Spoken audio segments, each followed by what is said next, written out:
Yeah, cool. Right. Good afternoon, good morning, good evening, and welcome people to a special episode. It is episode number 200 of Dude and the Monkey. And in traditional Dude and the Monkey history, we've not really done that special for it. We're going to bring you three reviews. I am Well, one of your hosts. to be Well, fair, we're starting a marathon for the first time we in are a actually, long yeah, time. yeah. So anyway, as I was saying, I'm going to co-host Matt Foster, and as ever, I am joined by. Forgive me for interrupting. Sorry, Ian Loring. Hello.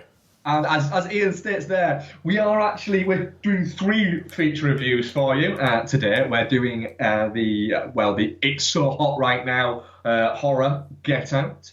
We're also going to cover Beauty and the Beast, the It's So Hot Right Now, let's take all of the money in the world. And we're also going to talk about King Cobra, which was right, I think, on Netflix last week or the week before, I think. Yeah, yeah. Which is actually going to be the start of a little marathon that we're going to do. We haven't done a marathon for a while, but we've decided to do one off the back of this. We've not decided what films are going to be in it yet or how many films are going to be in it, but I think essentially it's going to essentially be James Franco, he don't give a fuck marathon. Yeah, Franco don't give a fuck. Yeah, because my God, when you look at that guy's IMDb, he is very much playing by his own rules, and God bless him for it. So yes, we're going to chat at King Cobra. Like I say, Beauty and the Beast. We'll do some what we've been watching, some trailers and bits and bats and all around. Ian essentially has played. I think what was it you were saying? 30 hours of Zelda. I'm now on 30 hours plus, which is the most I have ever played a single game. That is insanity. Came out, what, 2 weeks ago? And you've played over a day. Fuck, man. It came out 2 weeks ago. Jesus. Yeah. That just hit me. I only got my Switch 2 weeks yesterday and I've played 30 hours. That's insane. Me. that is mad. But hey, if you're getting on with it and you're not getting up at 4 a.m. to play it or going to bed at 4 a.m. having played it, then why not? I was up till 1 last night. That's sad. Yeah. I mean, it was a sad. Yeah, quite. It's the best game I've ever played. So there's that. And yeah, I won't bang on about. There's a piece on the website I wrote about it, which I'm planning at some point of actually doing an audio version of that and either sticking it on YouTube with some footage or just as like a little podcast. Yeah, I mean it'll be on the Dude and the Monkey feed. But yeah, it's the best game I've ever played. It's incredible. The hyperbole is correct, and if you are into games and are okay with spending the money, it is kind of worth buying a Switch for. It's fucking crazy how good that game is. It's just a hell of a thing.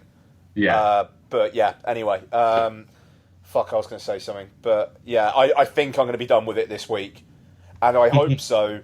Just because I'm also starting the stupidest idea I think I've ever had. Yes. Yeah, you are a little bit. Because I've watched a little bit of Bex playing this. Yeah, so on the Dude and the Monkey YouTube channel, which seems to have renamed itself Ian Loring, and I'm not too sure how, so I must go in and re-edit that. But on the YouTube channel, there's an 8-minute video of me playing the teaser of Resident Evil 7 and then just basically go, nope, can't do it, nope. I'm going to play the entirety of Resident Evil 7 and live stream it. That is going to be awesome. I'm really, really, really, really worried. You should, because Bex the other day, after she didn't complete it because she played it a little bit while we were away, because we took the PS4 with us while we were away, and she did sort of say at one point, it's so fucking scary, this game. And to be honest, she didn't scare that easy, so yeah. Fuck. So I am so much looking forward to watching you play it. Oh fuck! I mean, I enjoyed when you played the demo. And I don't know. I mean, I've got the PS4 Pro as well, so apparently it looks a lot nicer in that as well, and it just means it's going to be even more fucking horrible to fucking watch. Nice. I'm fucking dreading it. I'll be honest with you, but I want to play that game, and I think that the only way I'm going to is if I'm doing it for something and can talk through it. Yeah. So there's that. So we'll see how that goes. I'm planning on doing maybe 1 hour chunks, and I'll be honest, I am gonna, if people are watching me while I do it live, and if I'm stuck, I want people to tell me what I need to be doing, because otherwise it's going to be boring as shit just watching me try and go like, what do I do now? So there's that. But yeah, I'm going to finish Zelda first. I've got a feeling where I am with that. Another 2 or 3 nights and I'll be done. And then it's Resident Evil 7. If anyone has any good names for the series of videos, let us know. But I'm fucking terrified. People keep, like, I've had people say like you should play it in VR. It's like, okay, 1, give me £400, be happy to. But 2, I'd actually have a heart attack. Yeah, I think you actually probably would. Oh, anyway. Yeah. Yeah, so, I don't want to play anything in VR ever, probably. I love VR. Don't get me wrong. I'm a fan of VR. It's just I'm not doing that. Star Trek Bridge Crew. I'm all over. Like, I'll do missions on the Enterprise. You know what I mean? That sounds great. Yeah, that does actually sound quite cool, actually, that. Yeah, but Resident Evil 7, no. So anyway, it's content for the site. So that's something. Yeah, I'm looking forward to it. I'm not. Is there anything that's happened in the wonderful world of movies this week that we need to chatter about before we get into some trailer talk? Matrix rebooty thing? Yeah, it kind of seems strange that they're announced they're doing it, and then they're just going to do it. It just feels a little bit like you've announced you're going to do it, but you don't know what it's going to be. You've just basically gone, look, we're going to make a new Matrix film. And it almost seems like they're testing the water to see what people say.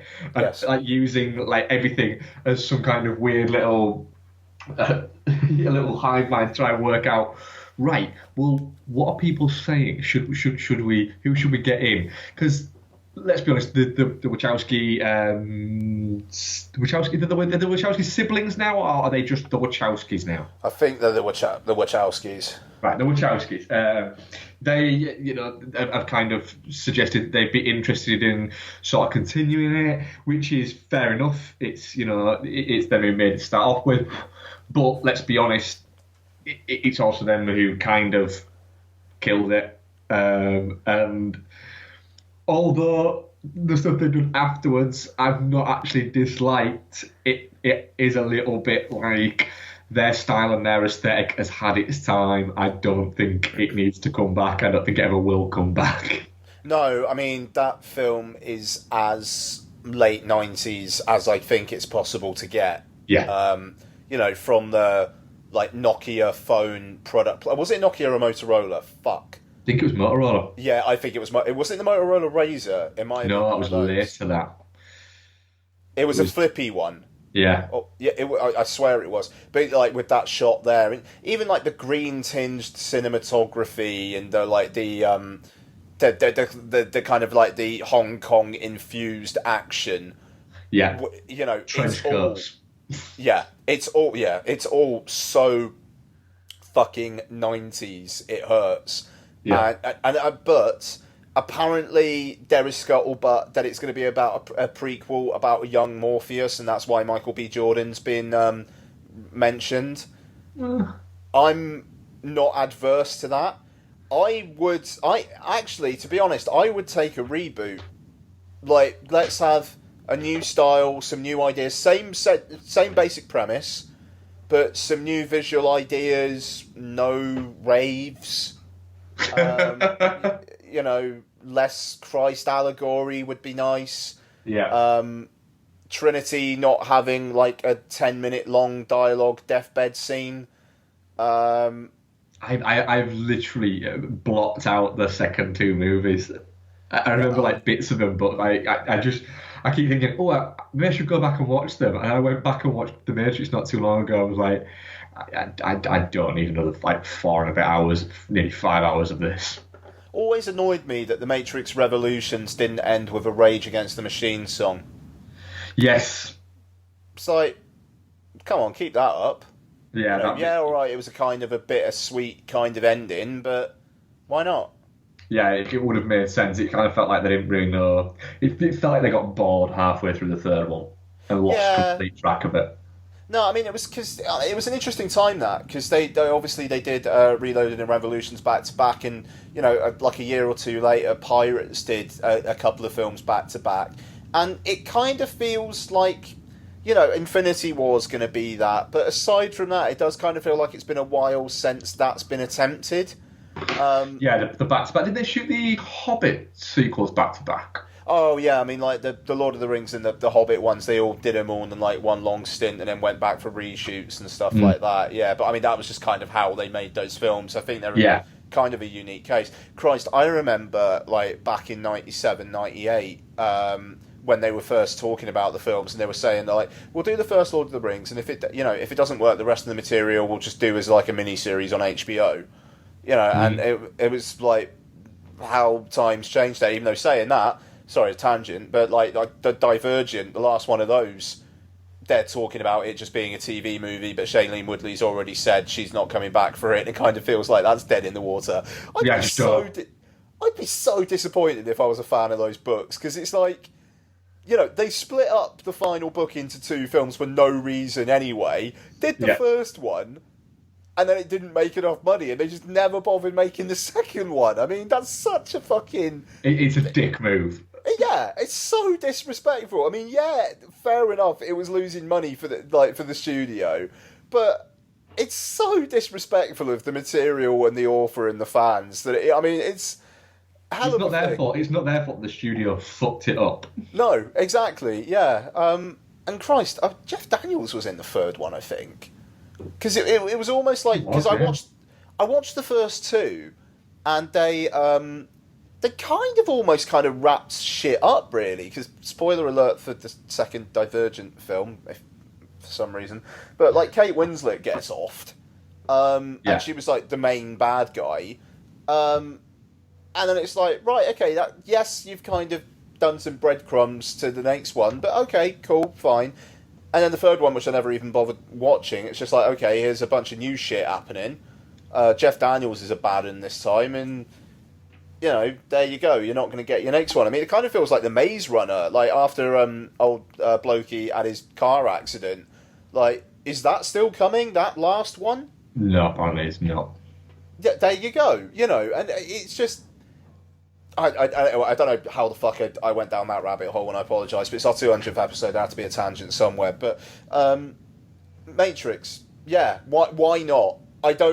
It's not one of those ones where I'm like, no, how dare you?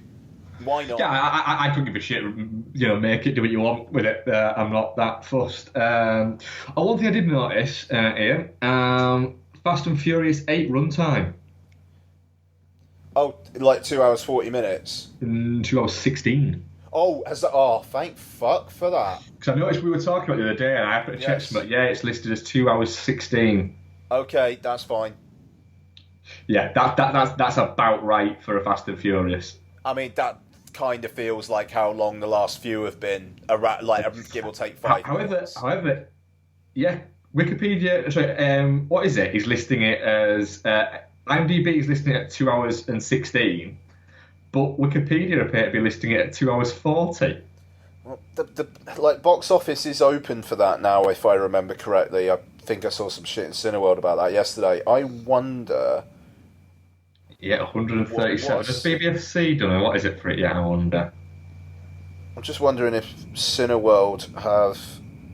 Because if they've got show times, then they must know the run time.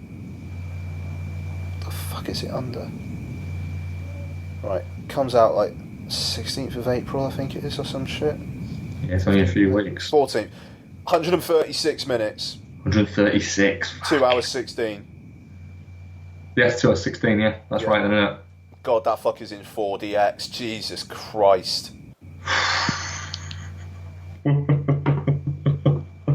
Yeah.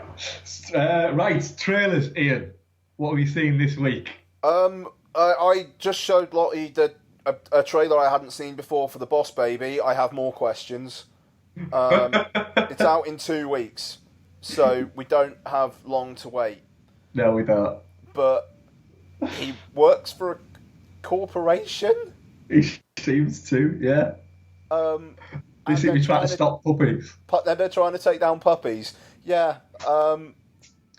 Did you see the trailer before Beauty and the Beast? No.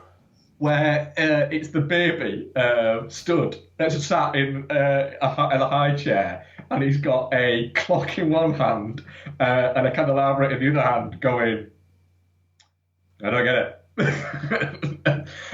And then he starts talking about the Boss Baby, and he says, sure, it doesn't have a talking candlestick in it, but we can squeeze one in if that's what does it for you. What the fuck? That's actually in the trailer for the fucking film. I was thinking, hang on a minute, if it's DreamWorks, they are quite literally just insulting Disney to their face in front of their movie. That's great. That's great. No, more power to them. I mean, yeah, and I mean, I said to you on WhatsApp earlier on, but I showed the trailer to Lottie, and she asked me why coffee is for closers. No, cookies are for closers. Sorry, which is incredible.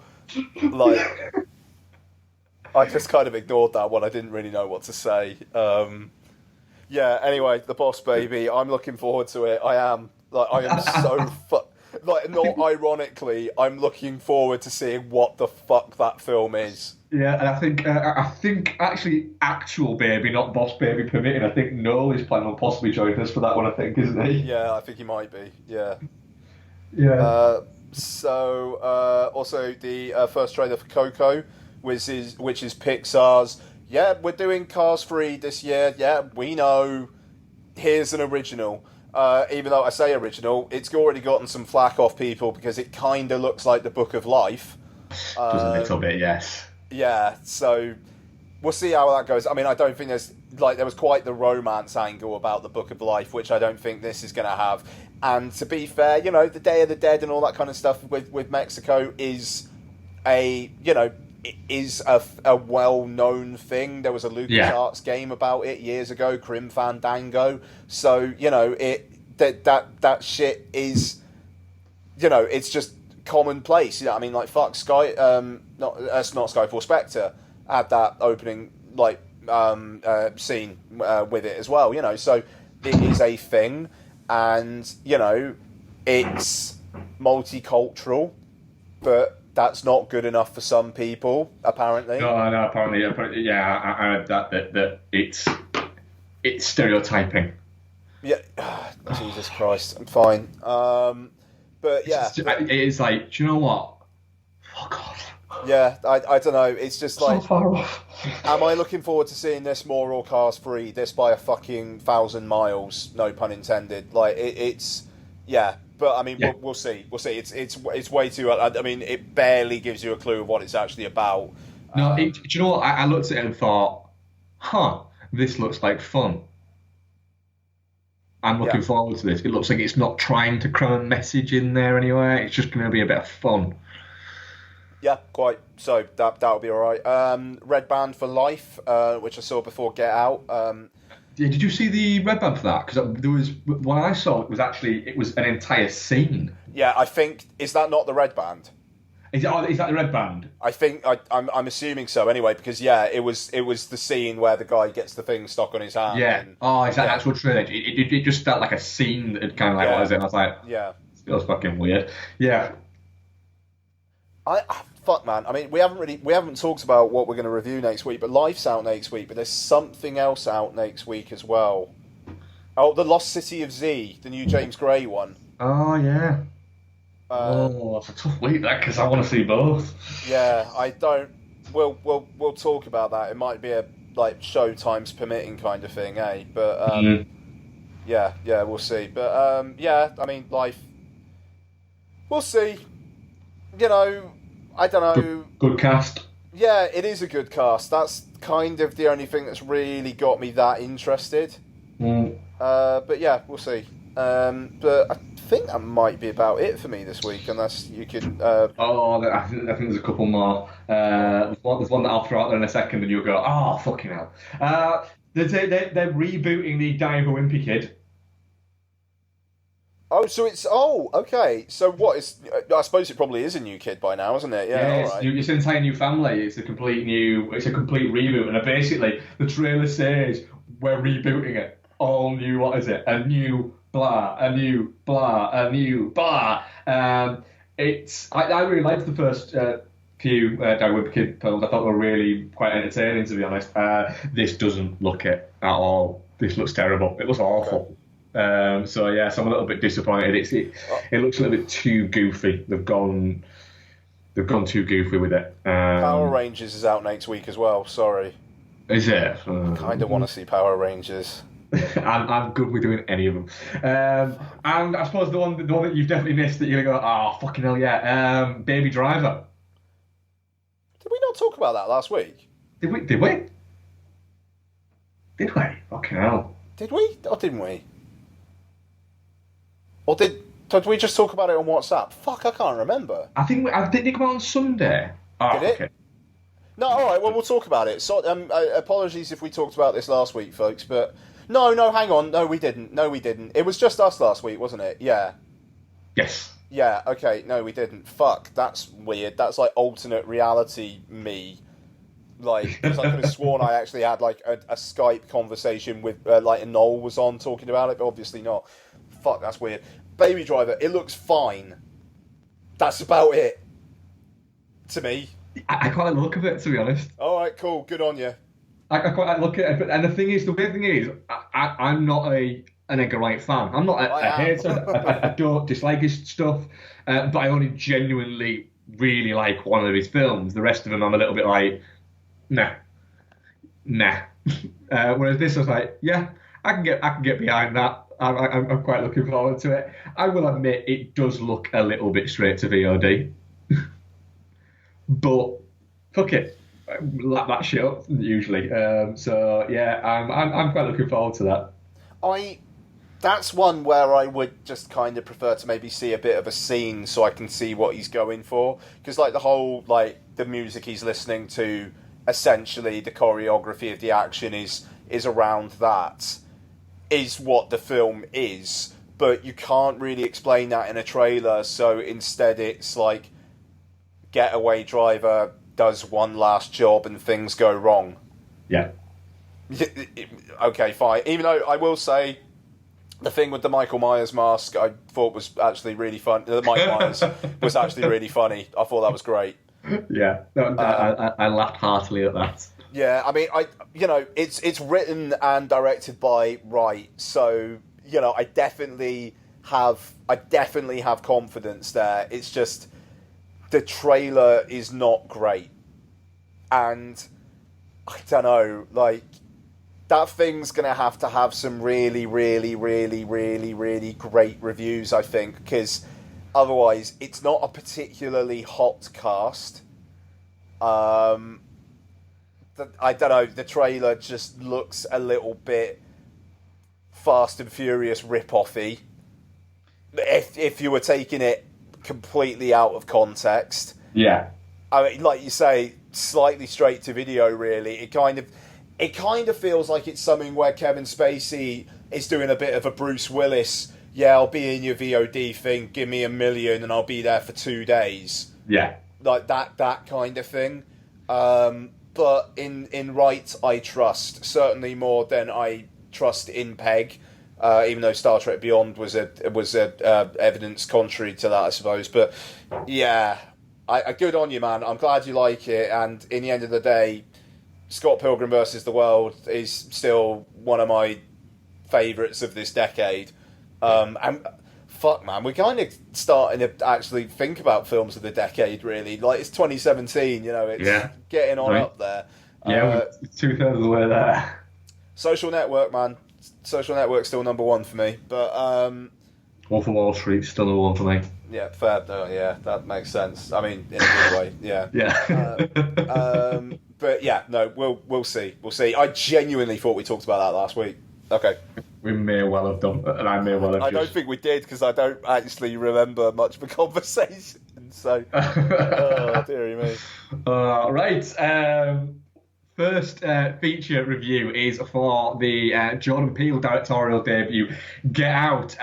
It is the very, very dictionary definition of hot horror film right now.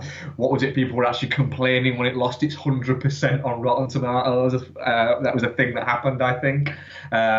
Stars Daniel Kaluuya. Kaluuya. Kaluuya, yeah. Oh, I was close than I thought it was going to be. Alison Williams, Bradley Whitford, Caleb Landry Jones, Stephen Root, Catherine Keener, and what was is it Lakeith Stanfield? Yes, yeah. Yes, plays the friend. So, story, briefly, before we get into it. Daniel Kaluuya. I'm going to go with that. I'm going with Daniel Kaluuya. Plays a young photographer who is going to meet his girlfriend's parents for the first time. He's got his wealthy parents. One of them is a neurosurgeon played by Bradley Whitford, and the other one is a psychologist played by Catherine Keener. And he's going to meet them for the first time. And there's a little bit of tension because what would you have it? It's an interracial relationship, and he's a little bit nervous because they don't know he's black. Oh, so yeah, it's a lot. Kind of, I think it's fair to say that a lot has been made of the racial angle that this film comes at. Would that be fair? Yep. Cool. Good. So, Ian, Get Out. What did you think? Yeah, it was all right.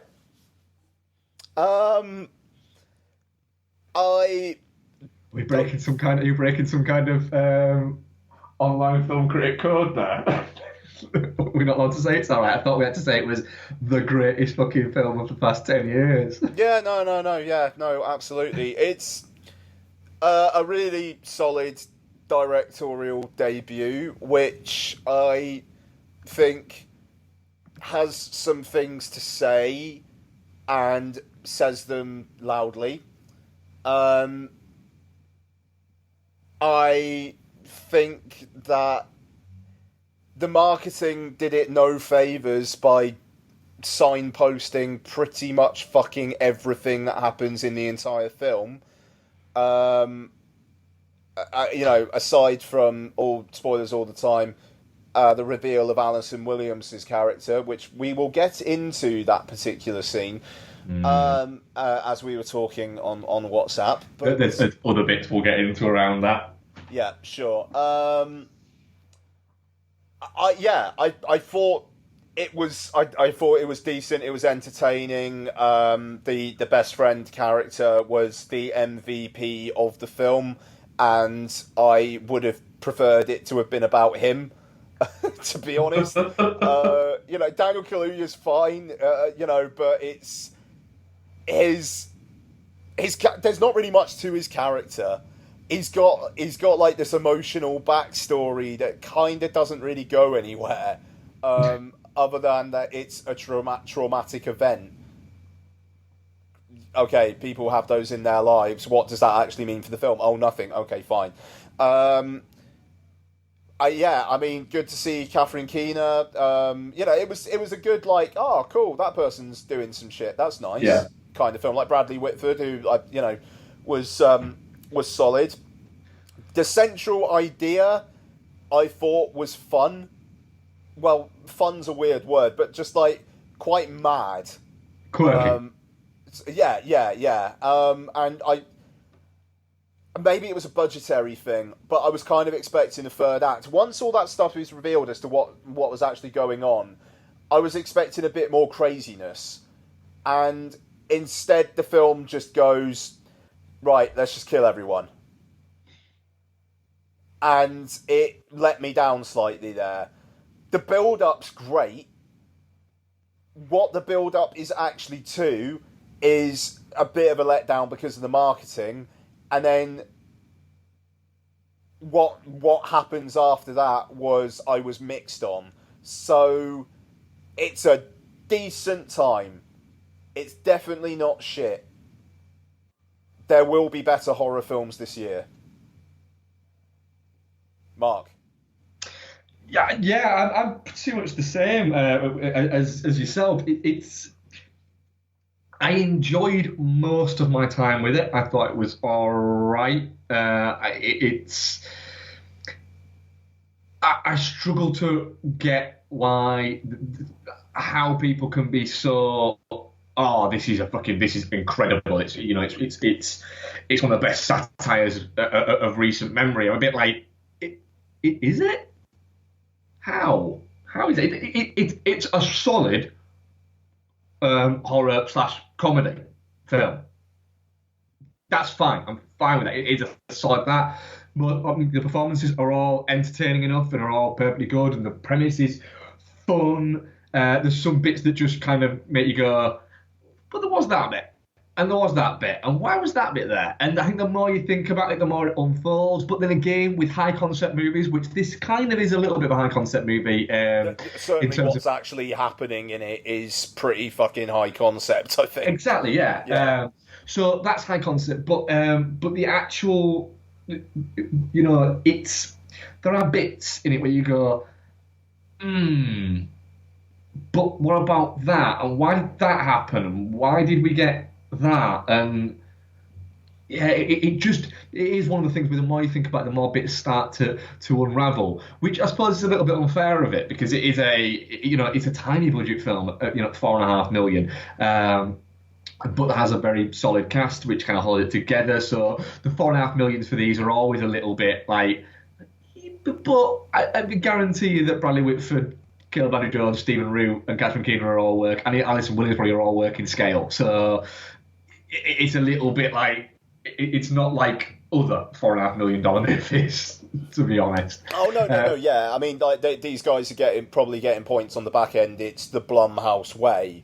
Yeah, which is fine, and it's cool to that. And I would, I'm very very glad that it got a cinema release. Was I disappointed I saw it in the cinema? Absolutely not. No, I agree with that. Would I have had the same good time with it at home? Yeah, to be honest. So there is that element of it. I enjoyed being in an audience for this film, to be fair, which isn't something I can say much, really. But the laughs worked. Yeah. And I enjoyed laughing with the people who were laughing in it. Christ, the bit where Rodney's talking about Jeffrey Dahmer, it's just fucking incredible. Incredible.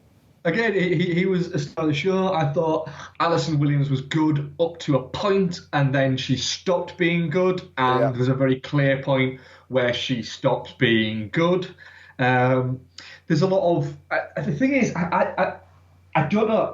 I saw the trailers, and I didn't know anything about the actual story, really, apart from the fact that I saw the trailers. Beyond that, I didn't know anything about it, really. And I thought it was going to be a little bit more subtle than it was. It literally is hammering its message over your head with a sledgehammer, which took me by surprise a little bit. I thought there was more subtle, there was going to be more sort of subtlety to it, and a little bit more. It was what's under the surface rather than just outright out there. It did feel a little bit like, okay, that's just you're now explaining all of the racial elements of this movie to me, and I didn't think that was what was going to happen. Even though I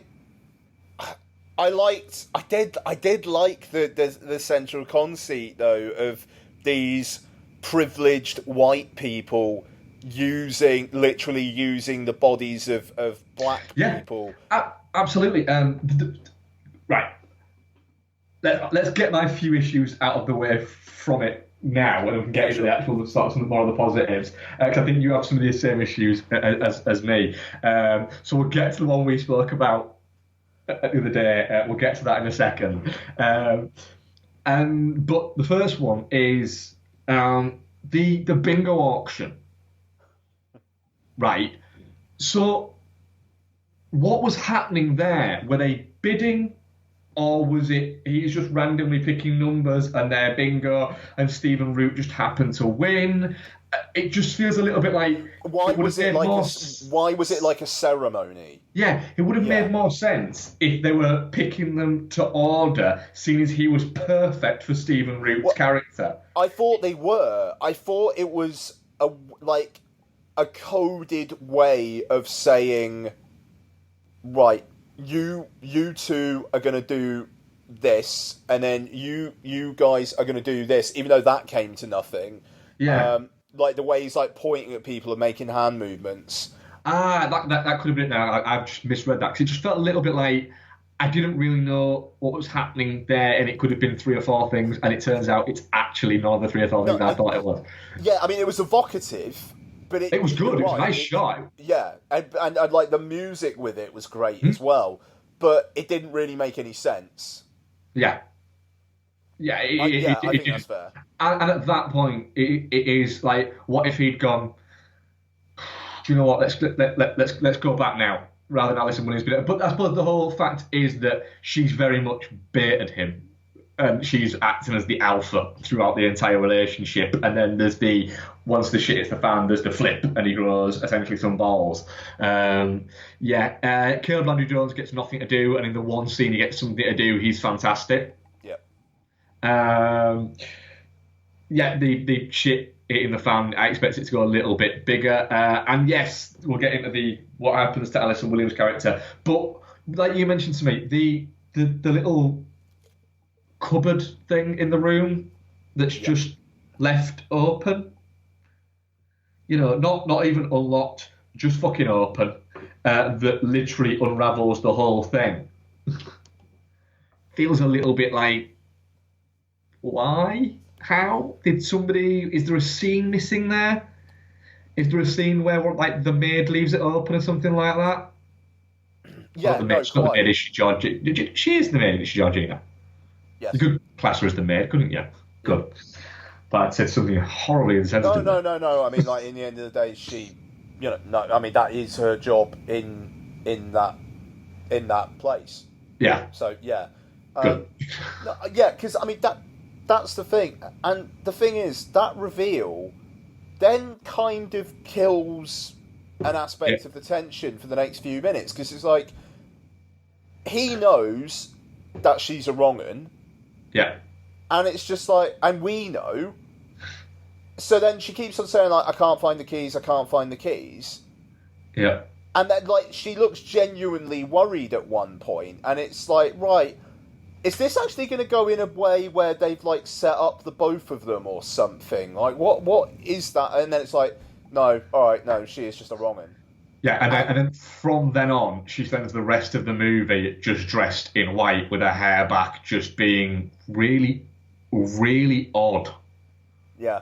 Like that bit where like she's like just got the milk and she's just taking like the little the little Fruit Loops. Yeah. It felt like, all right, she's got her hair pulled back and she's dressed all fucking essentially very preppy and very It felt a little bit. That was the only bit, a little bit where I felt this is feeling a little bit mean spirited now. Oh, but I mean, also there was that scene where Rodney calls and she's like coming on to him, and it's just a bit. Well, why is that there? Why do they hit the what? Have I forgotten the relevance of them hitting the deer? Oh well, no. It was just so they could have the scene where she proves her liberal credentials to him. But they could have done that without having the expense of killing a deer. No, I know, but it's... And then spend it on later on. It just, there was a few bits like that where it didn't all tie together. Add to that the fact is that it's 10 minutes too long. Mm-hmm. It is too long. I do find myself getting a little bit. The party scene's too long. Yes, for sure. Like it is. We get the point. Yeah, we get very it. much so. We get it. And also, one other thing as well. So, the black people who are around are the white people in the bodies of the black people. Yeah. Yeah. That's what was happening. Yeah. how did they not all realise that they were all acting really suspiciously? Like, they need to get him into a comfortable place. Yeah. And I understand that it's a whole, like, because, what, do white people just not understand how to be a black person? Okay, that's absolutely fair enough. Yeah. But running outside in the middle of the night... Yeah. And the whole kind of like the no whole thing. It's just like, universally, those are weird things. And like, Jesus Christ, the guy with the hat who's like it's good to see another brother here, and it's like, and then the woman comes along, she's like, he was just telling me how comfortable he was with another black person around. It's like, how would you not treat that as anything other than suspicious? Yeah, it is a little bit like that. But then the running scene where the guy's running at him is a really good shot. It's a great shot, but it's a fantastic shot, but it makes no sense. It's the hypnotism scene is really, really tense and really... What is it? Fuck. I felt so uncomfortable. I felt so uncomfortable, but I was absolutely great. Transfixed. Yeah. It did take me a little bit out of it when they did the sunken place bit. I did feel a little bit like, Is Mika Levy's score from Under the Skin about to start playing or something? Yeah, like, I did feel a little bit like, you had me really fucking tense and really... This is fucking creepy. Yeah. And you've done something interesting, and you can never criticise somebody for doing something interesting. But I did feel in that it did kind of drop the tension a little bit for me and made me go, right. So that's the end of how tense I am for that. And now just this looks nice. And also, wasn't the bit towards the end where he's got the things in his ears and whatnot. Why didn't they just put him in the sunken place all the time? Yeah. You see, it's a strange one because it sounds like they've been really down on it, but I think we're both are definitely not shit with it. No, because I mean, I am looking forward to seeing what Jordan Peele does next. I think he's got a fucking voice. He's got an eye. Yeah. And he gets good performances from his actors. Yeah, everyone's really good in that. Yeah, and the film's got a very odd tone, and for the vast majority of it, it plays it really well. It's just there is ever so slight, really early awards buzz for the screenplay. Nah. No. Nah. It just no. But it's well worth your time. Yeah. It is. It's absolutely, yeah. You know, it's a really, really solid Blumhouse film. I would, if you were going to ask me, would I want to watch Split or Get Out again? No, I would say Split. Really? Yeah. I've not seen Split yet, so I can't comment on that. But that's interesting. That. Thing is, I'd watch Get Out again. I did enjoy it enough. I think Alison Williams' performance is great in it. I think Daniel Kaluuya's performance in it is strong at points. I think at other points, I struggled to get on with him. Oh fuck! Hang on, are you recording? Ooh, I don't know whether I am. I don't know if my recording thing works at the moment. Shit. Fuck. Oh, are we not recording? Fuck a duck, hang on. Call recorder, are you doing? Oh, fuck. Oh, that was tense. No, we're good. Oh my god. It was minimised right in the bottom of my screen. Sorry, Mark. No problem, because I'm working on my laptop that I haven't quite set my call recording on yet. No, it's cool. Okay, sorry. Yeah, carry on. Sorry. Cool. Yeah, I struggled to get on with the Chris character at points, to be honest. I felt he could have come across a little bit, I don't know, he did come across as a little bit forcibly uncomfortable. Like he was almost on the cusp of going, in fact he does say a few times, I told you this feel uncomfortable. It's a bit like, you're not helping it any. No, Um, I agree with that. I mean, but everything, things around him are off. yeah, everything's weird. So it kind of it makes sense with it. It's a good performance. I'm just not. It's just It's a what weird film.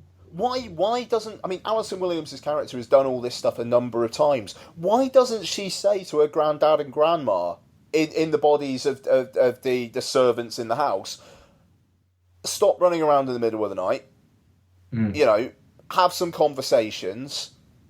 Yeah, you know, like don't just stare creepily at people and and we'll be all right. Hey, boyfriend of old woman, maybe don't dress like that. Maybe don't dress so fucking weirdly. Yes, Oh, and you know, don't dress like a 70-year-old white man. Don't dress like a 70-year-old rich white man. no, exactly. It just, yeah. That's I don't know. The film's got problems, and it doesn't. I don't think it's particularly picking holes either. It just they are problems with it. However, it for me, it's a 7 out of 10 movie. Yeah, it is. No, but it is. It's what it is.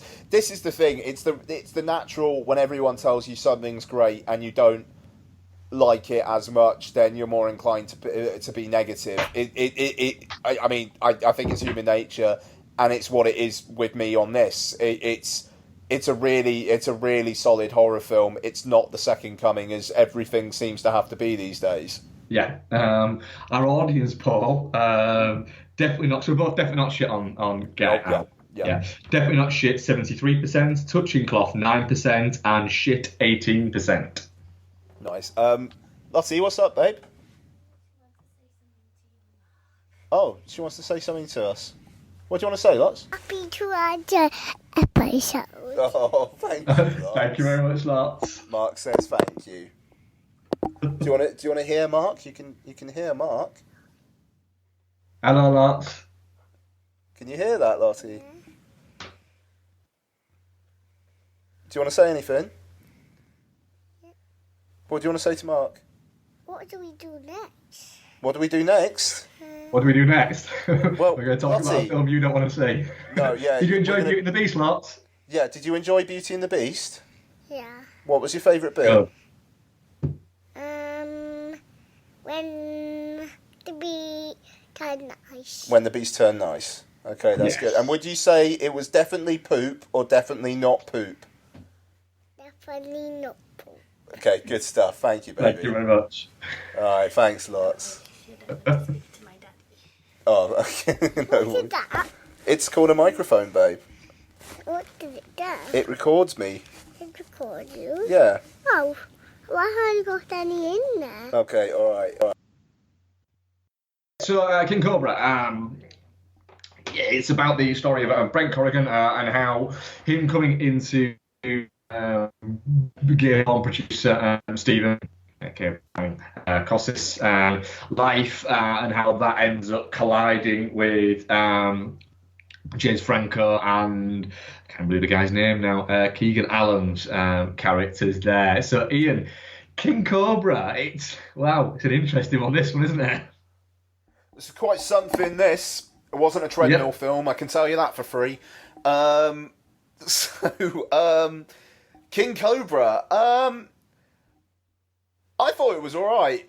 It's pretty kind of standard issue, kind of biopic. This type of movie. Sorry? It's standard issue, this type of movie, yeah. Yeah, except with quite a bit of gay sex in it. Yep. I'm not going to forget James Franco talking about, like, giving a big bit of cock for a while. Like, you love that big cock, or whatever it is. This is my big cock. It just fantastic. You can't work out with Franco in this whether or not he's taking the piss out of it or he's fully on board. And I think he's fully on board. It's so strange. Like we said, the whole reason why we're doing this is he's a bit part player in it. You know, he's a big enough character, but people of the standing of James Franco don't usually do this type of thing, but James Franco does, and that's why he's really interesting. Yeah, I mean, it feels to me like he got wind of it, or it was a friend's project, or something like that. He was like, "Yeah, go on then. I'm game for pretty much anything on screen, Yeah, so I will do this stuff." And he does it, fully commits to it, but it also gives Christian Slater a rare, like, kind of co-leading performance as well these days, anyway. yeah. And Well, I think he was in Justin Kelly's first film, I think. Yeah, he was. He was. James Franco was in Justin Kelly's first movie, and he was in. I think that James Franco was in Milk with Brent Corrigan, or Sean Paul Lockhart, as he's known as his real name. might have been. Yeah, that Yeah. seems like something that. Yeah. So they've kind of their paths have crossed as well. So yeah, they were in Milk together. So it's kind of it seems like a thing that there's threads that have led in there. But like you say, it's cool to see Christian Slater in like essentially like leading a movie. He's probably the central character of the entire film. He is King Cobra. Yeah, and in true Christian Slater style, he's actually very good at it, I thought. Absolutely, and I mean, what I liked about it as well is the way that they build up James Franco and his boyfriend's characters, the Viper Boys, as being kind of like competitors to King Cobra. But then there are like little cracks in the facade, like the fact that the boyfriend basically has to also be an escort, and like debt collectors coming round, but then it culminates in that fucking scene where like they're on the phone to Christian Slater, and it's like, "I'm sure we can work out an arrangement," and Christian Slater's just like, "No, I don't know who you are." And he's like, "We're the Viper Boys. I don't know who the fuck you are. No, he's mine. You're not having him. Yeah. Fuck off." I don't know who you are, and if I don't know who you are, it means that you're shit. Yeah. That's it. That's a fantastic line. And just Franco's reaction to it as well, which is like so over the top. Yeah. To be fair, that's a moment where you are like, actually, is he playing this seriously or not? Yeah. But then, like the night scene. The scene where, like the aftermath of the killing and whatnot, and like he's telling his boyfriend he did a good job. It's a really good little scene between the two of them. I don't know where Franco is in this film, but then you don't know where he is in a lot of films. The Interview, like what the fuck is he doing in that film? He's on another planet in that film, and I mean he really is though. Like his energy is so different from everybody else's in that fucking film. And it seems to be what he does, and like I mean, he's going to be in Alien Covenant. It's like, what the fuck is James Franco doing in Alien Covenant? Is it? I mean, yeah, man. He's in the prologue thing. He's the captain.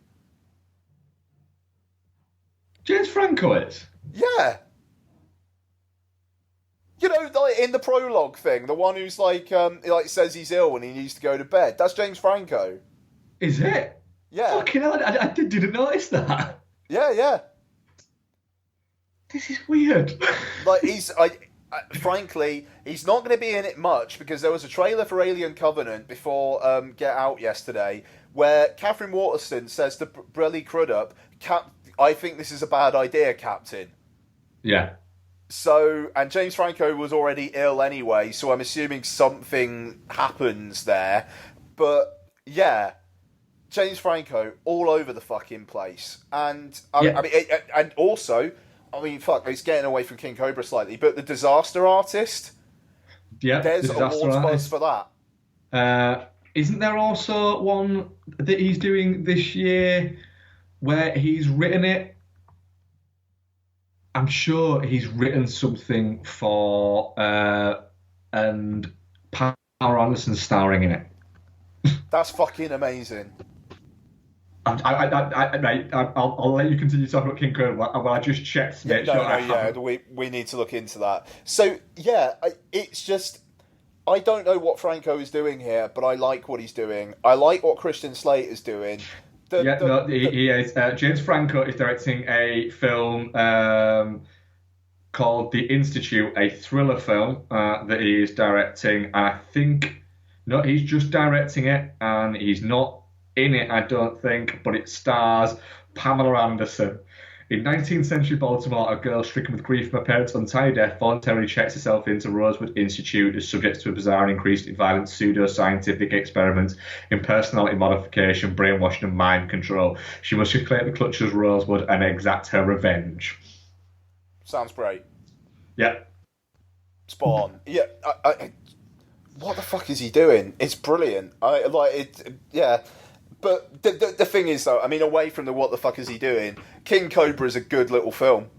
It is a good little film, actually. I like the fact that it doesn't get lost in its preposterousness. It kind of it shows you it and says, look, some of these people around it are preposterous, but they're not all like this. The fuck ups are like this. There's actually some quite intelligent businessmen around this that are doing it just to make money. And so there's that element around it. You know, the fact that he's got him. You know, he's like, no, it's not like you belong to me because I discovered you or anything like that. It's you belong to me. You've got a contract with me. Oh, So you can't use his name and all that stuff. Yeah. Yeah, and there's all that. So there's a logic and a smartness to it, which I think comes from the fact that it is based on a true life story, and they've stuck quite well to it from what I gather from reading a few little bits about it afterwards. You know, I've not read that much about it, so I don't know the fucking exact ins and outs of it, but it does seem like that Justin Kelly has stuck quite closely to it.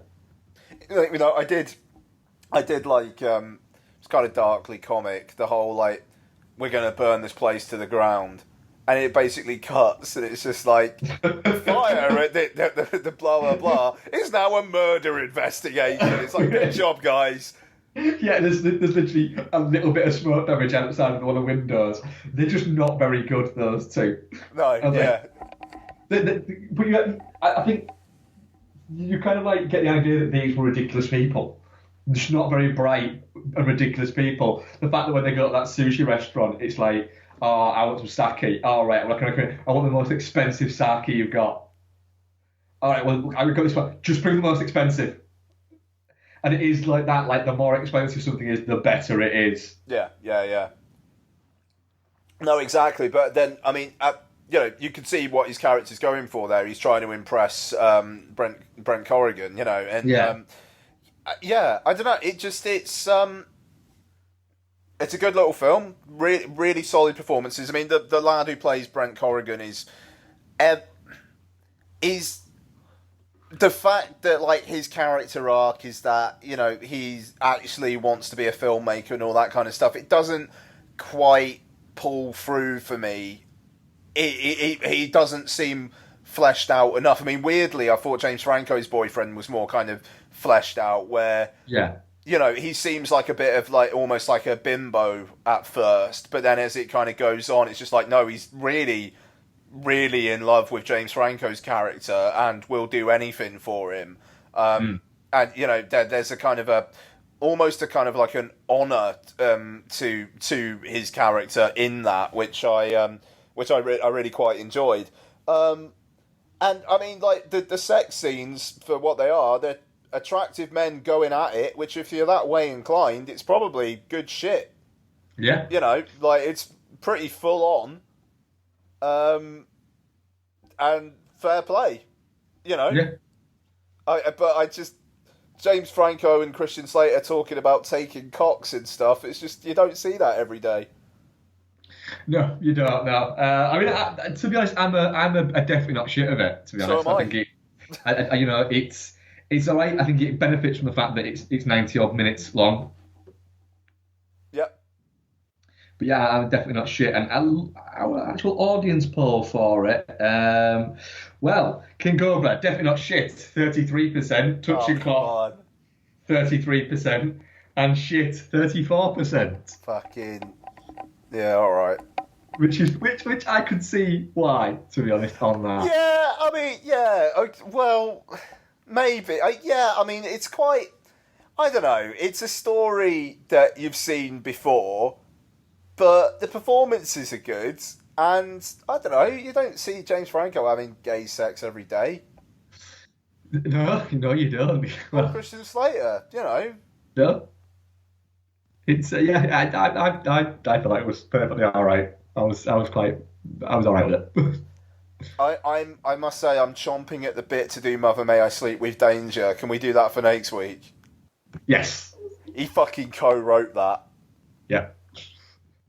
James Franco, Tori Spelling, Yeah. co-written by James Franco. Oh God, I'm all over it.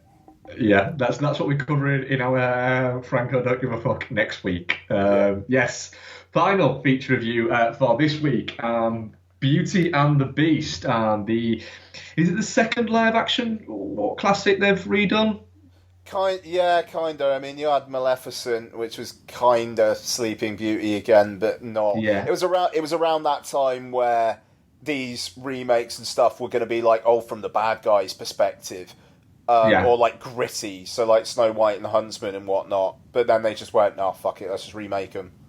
Yes. So this is the remake, essentially, or the new telling of Beauty and the Beast, directed by Bill Condon, starring Emma Watson as Belle, Dan Stevens as the Beast, Luke Evans as Gaston, Kevin Kline as Maurice, Josh Gad as LeFou, Hugh McGregor as Lumiere, Ian McKellen as Cogsworth, and Emma Thompson as Mrs. Potts. I don't think I need to go into any more details of the cast, do I? I don't think I do I?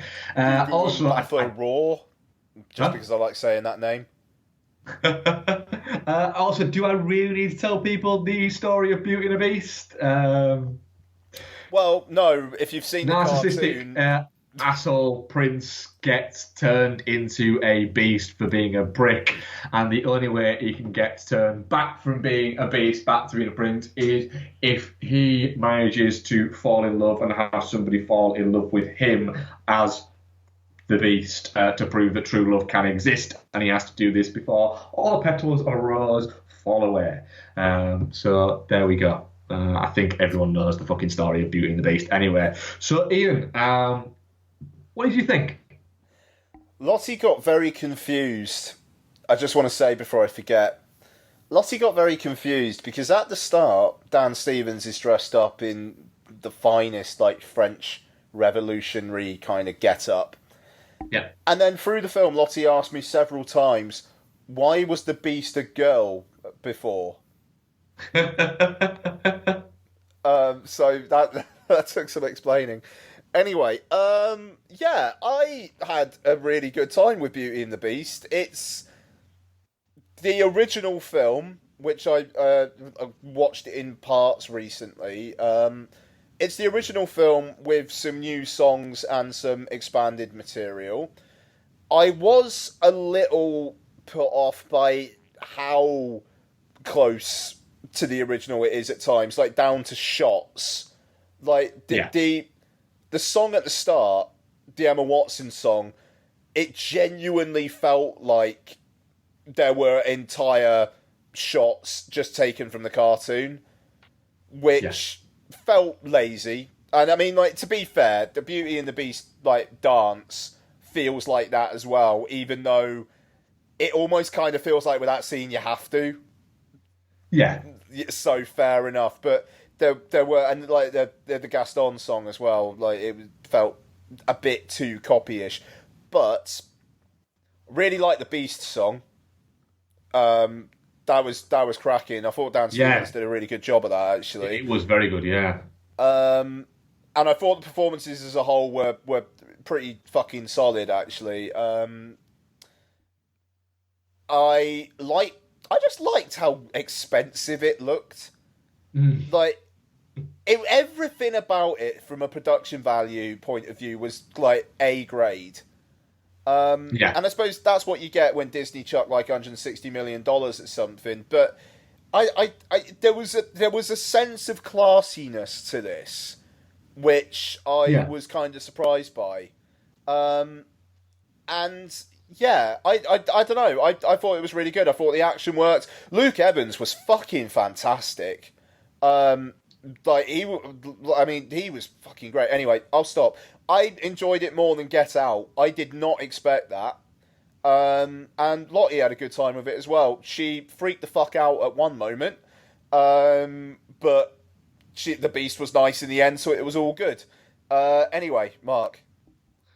I thought it was fantastic, to be honest. I thought it was like you said, there's an overwhelming sense of class, and I think from the first sort of 5 minutes with it, you already know, do you know what? I'm just going to sit back and just sink into this, because this is going to be good. Everybody is handling it really well. There's a few bits that I was a bit like, not sure about that. But overall, I do think that it hits the nail on the head pretty much every single time. The casting in it is pretty much perfect across the board. Emma Watson can sometimes be a bit cold in some things, and I was a little bit worried about that, because she's supposed to be this very warm and engaging character, if not slightly odd, and I thought she was very good at that. She did come across as warm. She's very good at it. Dan Stevens, it does very well with still managing to convey a performance out of it and gets across sort of melancholy with it. And I genuinely laughed quite heartily when he, sort of said, the line of, which is, have you read all of these books? And he goes, well, all of them, some of them are in Greek. Yeah. And it was great. And then she kind of looks at him and just says, was that a joke? And he kind of cracks a smile. It was charming and effortless with its charmingness that just made you feel like it was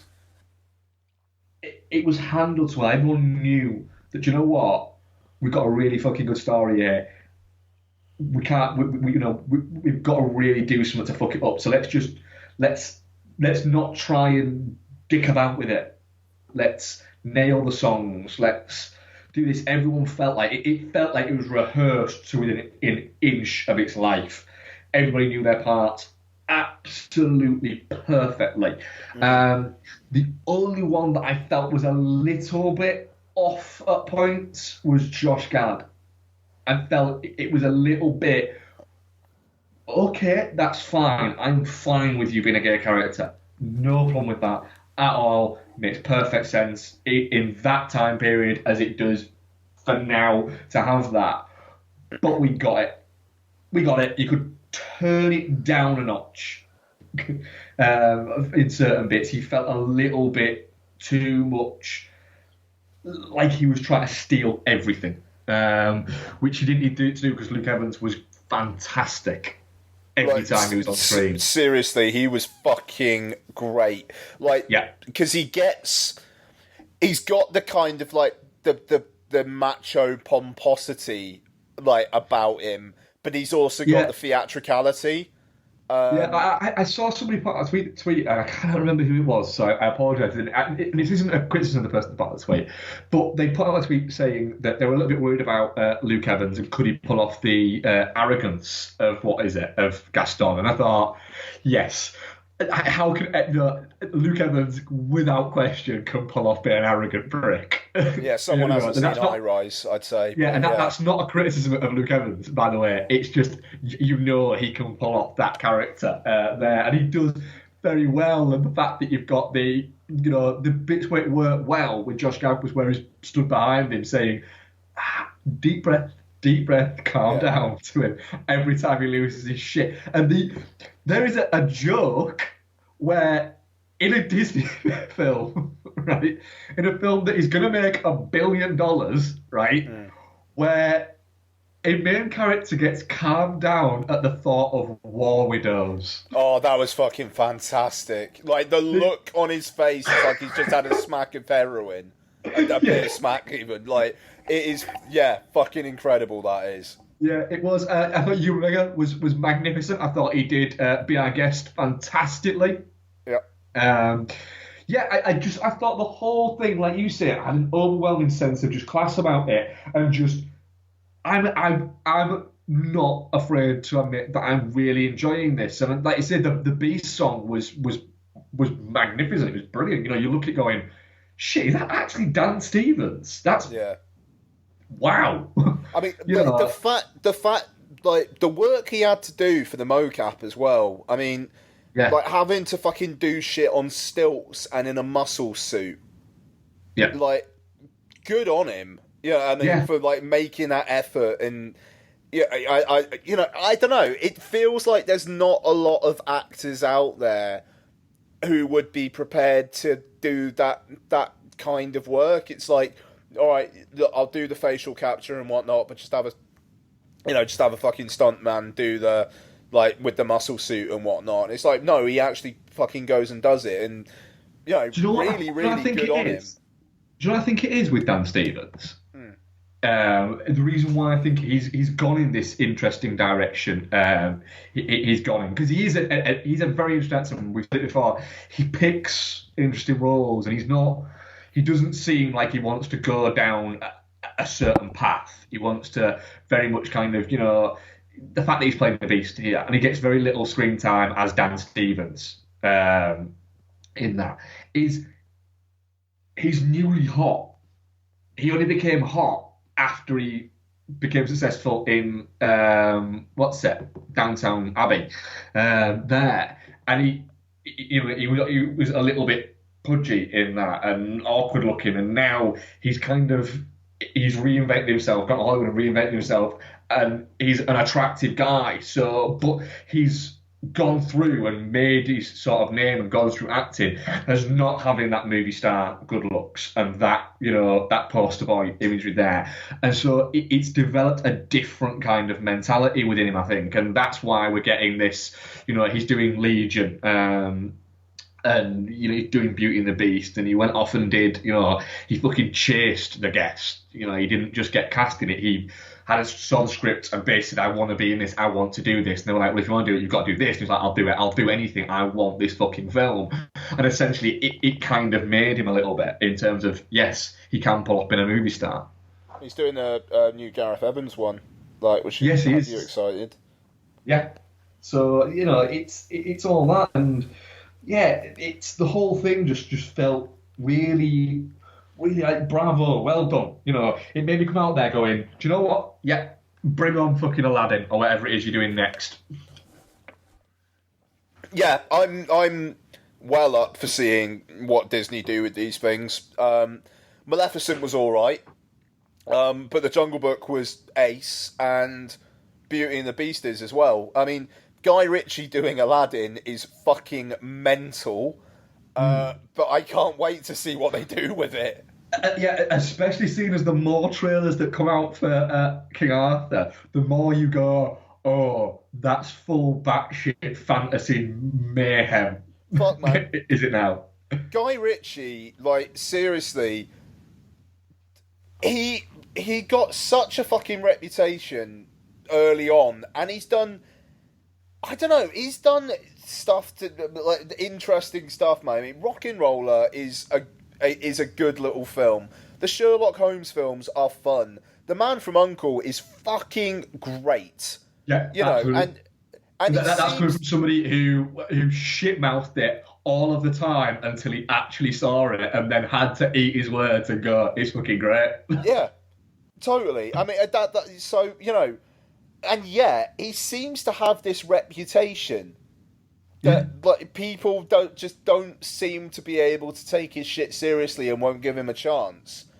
And I mean, good on him.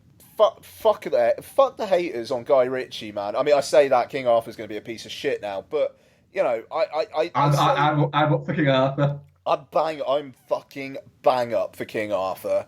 And I mean, what's it? I think that's out in May, so we don't have too long to wait for that. But so Disney, keep doing what you're doing. you know, you make a shitload of money, and you know what? For the most part, you actually make decent films as well. So good on you. Yeah, that's it. And Beauty and the Beast for me is it's not going to be in my top 10 of the year, Totally, but it's a solid. yeah. I think it's a solid 5-star film. Yeah, I mean, I'm a 4 to 4.5, like, just because I don't know, it cribs from the original film, like, in terms of shots, quite a bit. Yeah, And that I can put me completely off. see that. I know the story, but I cannot remember. I've seen it, obviously, Beauty and the Beast, but I cannot remember. I probably saw it 25 years ago. So I've got a 3-year-old. End of. Yes. You know what I mean? Yeah. So, yeah. Our review poll, Beauty and the Beast, I was surprised at this. Definitely not shit, 50%. Touching cloth, 17%. And shit, 33%. Yeah, it's not universally loved. It's not. People seem to have problems with it. I tend to not read a lot of film stuff these days because even though I do a podcast, I can't be asked with other people's opinions most of the time these days. But you know, hey. But yeah, Beauty and the Beast, solid fucking film. Jungle Book, solid fucking film. There you go. Roll on Aladdin. Yeah. Actually, no. What's next year? I don't think next year's Aladdin. What's next year? Is it Lion King? Oh, it might be. You know, would they have that for next year? Do you think? No, it can't be. Are you sure it's not Aladdin? It can't be. Is it Aladdin? Lion King's definitely further along than Aladdin is. Is it? Oh, right. Then it must be Lion King for next year then. Maybe, yeah. I don't know, because it kind of seems like it was about this time last year that Jungle Book came out as well. So it's like the pre-summer slot. It seems like they've got locked down. Dumbo, maybe. No, they're not that far along on Dumbo either. Yeah. So what else could they have? Man, let's do the Aristocats. Let's have a fucking mental live-action version of the Aristocats. Well, who would you get to direct that one? Fuck, man. Who likes cats? I don't. You'd have to get... I do. I'll direct it. It's an easy billion. So yeah. Anyway, Ian, what have you been watching this week? Paul Verhoeven's The Aristocats. Oh, fucking hell. I would watch the shit out of that. Oh my god, that would be good. Yeah, imagine the cast. Like, Isabelle Huppert is... Yeah. Actually, to be fair, Isabelle Huppert would rock the shit out of like a jazzy cat. Isabelle Huppert and... I don't know. Who else could you get? It was a Verhoeven alumni. Oh, there'd be something out. Peter Weller. Peter Weller, yeah. Fucking Oh, hell. God, that would be incredible. Right, what else have I watched? Yeah. Yeah, I got a couple. So, Your Highness, which we talked about on WhatsApp a bit.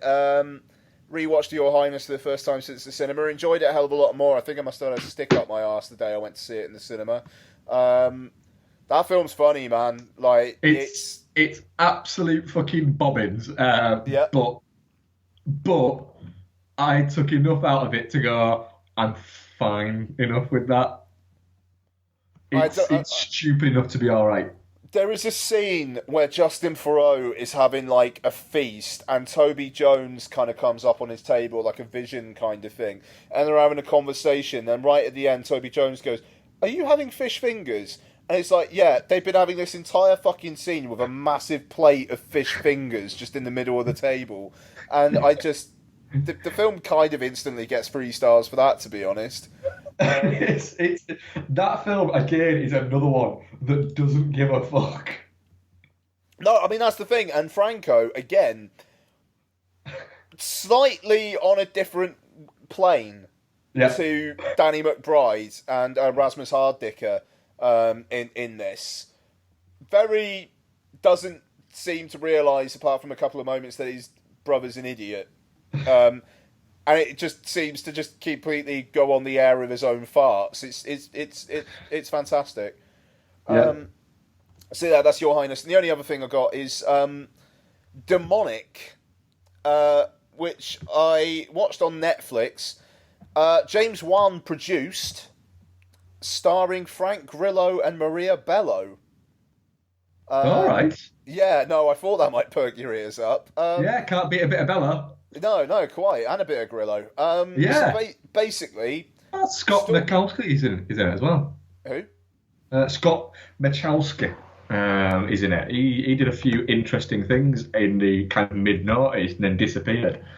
He was in Mean Creek, Euro Trip, which is actually, I think, is an entertaining enough stupid comedy, and it's Scott doesn't know, and he was in a film called Gone that was really a little nice kind of psychological thriller, which is a really good watch. Amanda Seyfried? No, different one, same title, but yeah, different film. It's very good actually, where he plays a traveller that hooks up with a couple, a British couple, and ends up. They think that they know him, and it turns out that he's not. He's been stealing people's identities. It's a bit fucking weird, but it was a good watch. That's not the Amanda Seyfried one, then. Yeah, fair enough. Anyway, sorry, carry on. No, sure. So, yeah, basically, setup of it is police are called round to a disturbance in a house, and basically a load of bodies are found there, and there's a guy there who's kind of like shivering and a bit of a wreck. And Frank Grillo is called in, he's a detective, and Maria Bello is his kind of girlfriend who's also a psychiatrist. And so Grillo is doing like the procedural what the fuck happened here then work, and she's questioning him, and like the guy saying he can't remember things. And then it kind of flashes back, and it's essentially these people are investigating hauntings, hook up with this guy who, along with his girlfriend... Okay, I'm not explaining this very well. There's a guy who's having visions of his dead mum. His girlfriend, her ex, leads a team of like ghost hunter type people, and he gets wind of this and says, right, okay, well, let's go to the house and let's go to this house where they used to live or something. I watched it on Monday. I can't even remember that detail. And he'll be able to like get rid of this shit, and maybe we'll get some ghosty stuff going on. And then ghosty stuff starts coming on, and then possession-y kind of stuff. And then every 10 minutes or so, it goes back to Frank Grillo, basically giving other people around him shit for not finding out what's going on. So, yeah, I mean, I think this one went direct to Netflix in the UK. I think it got a US theatrical. I mean, it's all right. Grillo is good. Maria Bello is decent. There's some twisty stuff at the end, which I thought was all right. What's her name? Cody Horn, the love interest in Magic Mike. Oh, yeah. I genuinely think I've only seen her in this and Magic Mike. Yeah, isn't she like the granddaughter of... Daughter or granddaughter of Alan Horn, I think, who I think was like used to be the head of Warner Brothers or something. Brothers, yeah, he is. She is, yeah. Yeah, so, and now she's doing Demonic, so well done her. Yeah, I mean, it was like 85 minutes long, so it was one of those ones that I was like, I could watch this on a couple of days on the train. And it worked out well enough for that. If you're a Frank Grillo completionist, it's not the worst thing you could watch. So, yeah, like 2.5, but certainly not a 1. That's, well, I know I'm probably not watching that because it's 80-odd minutes long. It's a horror film. It's got Frank Grillo and Maria Bello in it, and it's on Netflix. So I know that I'll end up watching that fucking one like Tuesday night or something like that. Yeah, it'll be fine. It'll be fine for that. 6 days later, though, I can't really remember a fucking thing about it. So I think that probably says something. Yeah. That's me. Cool. I've got a few I can throw out there as well. Obviously, I was away this week, Monday to Friday, at the cabin me and Bex go to. So of course, I watched Hot Tub Time Machine in the hot tub. Of course, and as anybody who's listened to the show for more than 20 episodes will know, my love for that movie grows every time I watch it. Genuinely is in my top, probably pushing top 20 films of all time. Which, when I say out loud, sounds fucking crazy, but yeah, I love that movie. I've seen it in excess of 20 times now, and I could still enjoy and still laugh at it pretty much every single time I watch it. So yeah, it's one of those movies I think I could watch every week and not get bored of. Fair play. Which, good on you. Again, as I say it out loud, sounds insane. I have breaking news. Oh. Yeah. Eddie Redmayne has won Best Actor for Fantastic Beasts at the Empire Movie Awards. What? I mean, God bless Empire, and I'm assuming it's reader voted, but fucking hell. And they wonder why that fucking magazine's dying in its fucking arse. I mean, even he should be embarrassed to go up there and go, not really. Yeah. Really? Really? Oh, God's sake. If I was in that audience, I would be heckling like a motherfucker, shouting, "Do the Jupiter voice." I just... Why was he even nominated? Just... Fucking hell. Oh. Best Anyway. film went to Rogue One. Do you know what? I can almost Jones won Best Actress. Gareth Edwards won Best Director. Jesus Christ. So it's just smash hits movie awards. Fucking hell. Don't bother. Jason Bourne won Best Thriller. Jesus fucking Christ. Do you remember that used to be sponsored by Jameson? And it used to be people like Viggo Mortensen used to win Best Actor for what's it called? History of Violence and things like that. You know, it was like an alternative, more sort of cultish and more sort of filmically referenced films rather than just the standard Hollywood fair winning stuff. And then now it's just the stuff that even the Oscars would go, do you know what? Yeah, we're not gonna fucking touch that. That's just... I haven't seen Fantastic Beasts, so he might be fantastic in it, so I can't really comment. But it does feel a little bit like, fuck off. Yeah, I don't know. I mean, it just... it's... I think it's... Might be a bit mean to say, but I think it's interesting, let's say, that this year it's being presented by... this ceremony is being presented by two of the people who work for Empire. It used to be celebrities doing it, and now it's two of the people who write for... And it's the editor and Chris Hewitt who host their podcast. Yeah, it does feel a little bit like they think they're a little bit above their own fucking station. I think a little bit. Yeah, it's. I think there's maybe a touch of that. Fucking hell. Anyway, yeah. Sorry. Yeah. What's on Time Machine? I've also I rewatched Nice Guys. It's a fucking cracking movie. It's a Nice Guys. It really is brilliant. Such a good time, and it's on Netflix. Yes, it is. I saw that. Yeah. Which is quick and fucking fair play to them, it's such a good time. There's so many great throwaway bits in it that just happen and then disappear and don't come back. Stuff like his ventriloquist doesn't work. Well, it does sometimes. No, it doesn't. Ever. and then just nothingness after that. It's not mentioned. It's just there for no real fucking reason. The fact that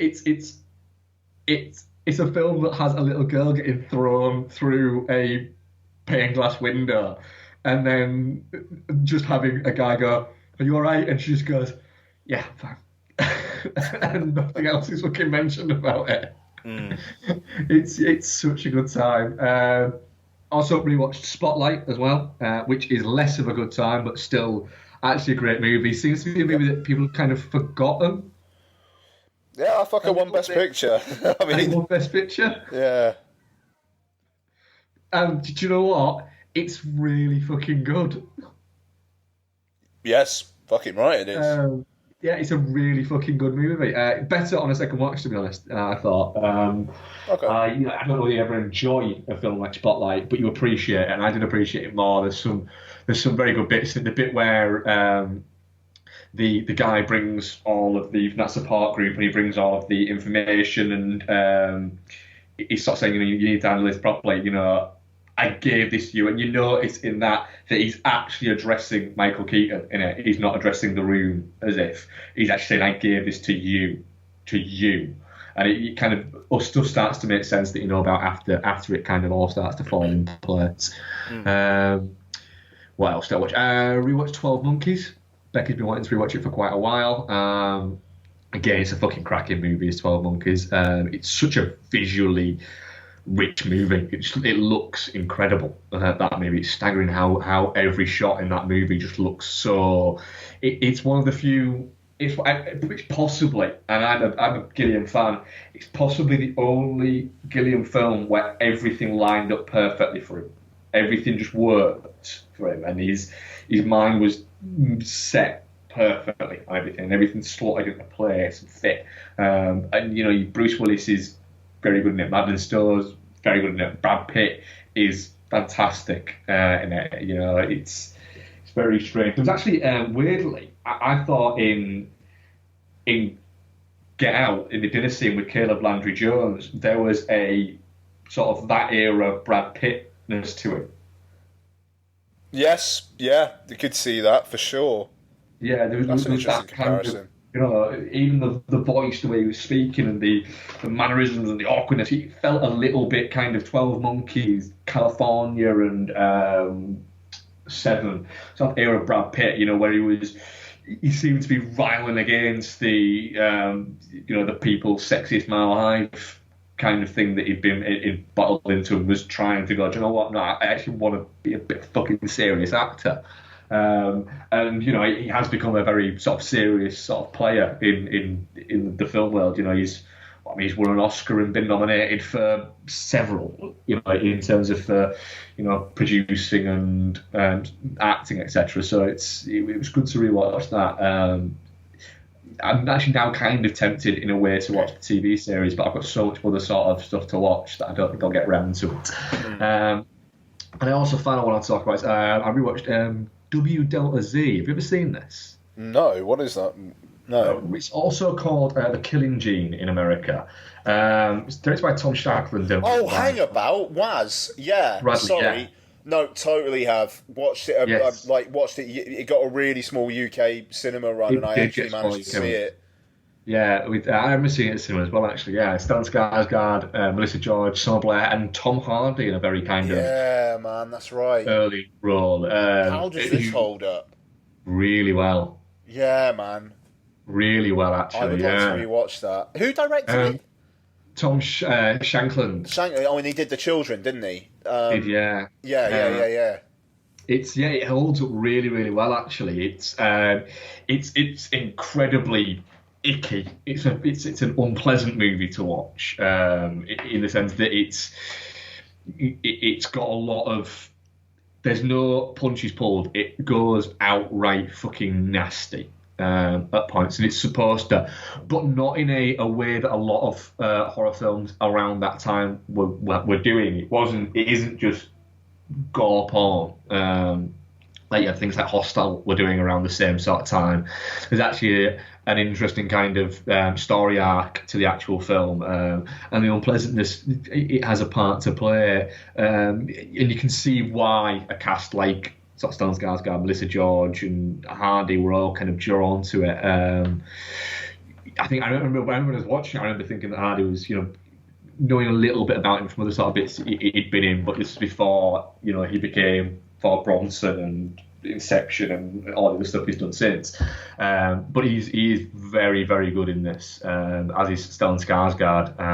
Also, Mr. George holds up very well in it. But yeah, it's something that certainly is well worth a rewatch, tracking down. It's I think it's on iTunes, but I think it's quite expensive. So I've got it on DVD still, so I watched it on that.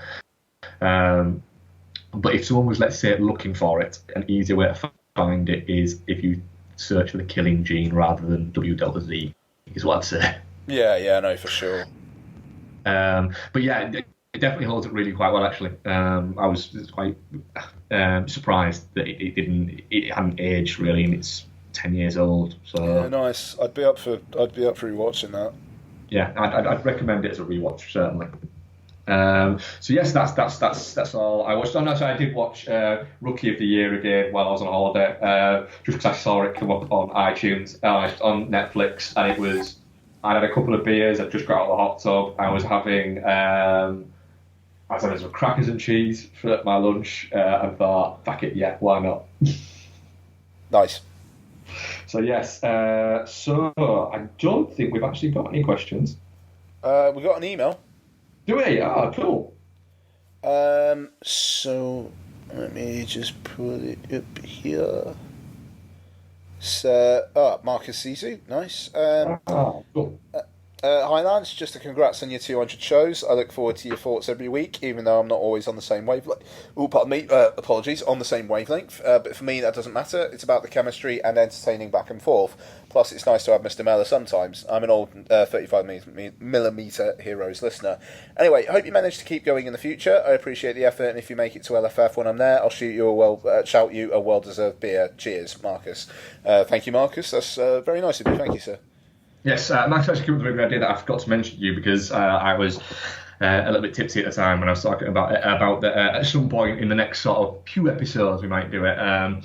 He's come up with a list of our top 10 films of the 200 episodes that we did. Yeah, shit it off. That'd be great. Yep. Yeah, absolutely. So we might do that. We might do it at like 205 or something like that. Cheat a little bit. Nice. So yeah, but beyond that, Ian, what are we covering next week? So, either Life, Power Rangers, or The Lost City of Z. One of those. Yeah. Yeah, I think I'd probably be able to stretch to 2. I might be able to stretch to 2 as well. So, we'll see. Maybe stick it out as a Twitter poll? Yeah, we could do that, yeah. Or are there, like, 2 of those 3 you are more in for? I'm more in for Life and The Lost City of Z, but I'll have to go see Power Rangers. Nah, that's fine, man. Like, I will probably go see Power Rangers at some point, just because I'm kind of morbidly fascinated by that film. It was your thing, wasn't it? Yeah, no, I mean, yeah. I'm kind of interested in the fact it's a 12A as well. I thought that thing was going to be PG all the way, so the fact it might have a bit more violence going on than I had expected, I am interested by. But yeah, okay, that's fine then. So we'll do Life and the Lost City of Z, or Z, whatever the fuck. It was good to see that getting a theatrical over here as well, because I know it's an Amazon Studios film, but Studio Canal are doing it over here. So yeah, no, that's good to see. And it's got some very good reviews, actually. Yeah, no, quite. It's I'm excited for that. So yeah, double review next week, and Mother May I Sleep with Danger. So, God, I hope that thing's entertaining. It's got to be at least entertaining. It's got to be at least entertaining, yeah. Yeah. But anyway, until then, happy 200, Mark. Happy 200, Ian. Thank you everybody for listening for the past sort of 200 episodes. We're not going anywhere. at all. No, quite. I don't know what. No, there's no inkling of that whatsoever, is there? So no, and the if anything, we've got the paying forward bit going. The website's going to hopefully be a bit more content on that once I get my life back in line and everything like that. So everything will be moving forward. If anything, there'll be more of us rather than less of us, we'll say. Yeah, straight up. And I mean, like I say, there's going to be shit going on the YouTube channel. Me playing Resident Evil fucking 7, so and whatnot. So onwards and upwards. Yeah, cool. Thank you very much for listening, guys. We shall speak to you next week. Bye.